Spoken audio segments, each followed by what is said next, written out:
दोस्तों जापानी फल जो है इसके हमारे पास क्या फ़वाइद हैं।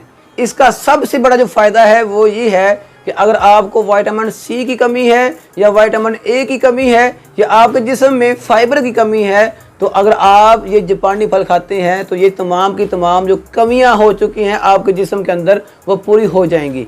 अब विटामिन सी जो है अगर वो कम होगा तो क्या होगा, हमें नज़र ज़ुकाम खांसी बुखार ये हो सकती हैं। इसी तरह विटामिन ए कम होगा तो हमें आंखों के मसाइल आ सकते हैं। इसी तरह अगर हमारे जिस्म में फाइबर की कमी होगी तो क्या होगा, हमें हार्ट का मसला बढ़ सकता है, हमारा जो कोलेस्ट्रोल है वो बढ़ सकता है, हमें शुगर के जो मसाइल हैं वो आ सकते हैं, हमारे जिस्म में मोटापा आ सकता है। इसलिए जापानी फल को ज़ाया ना करें, मौसम आ चुका है, अभी से इसको खाना शुरू कर दें ताकि आप जो है इससे फ़ायदा उठाएं। मर्दाना या जनाना कोई भी पेचीदा मसला हो तो आप हमसे डायरेक्ट रब्ता कर सकते हैं। इंशाअल्लाह मैं आपकी कॉल भी सुनूंगा, आपका जो मैसेज है उसका भी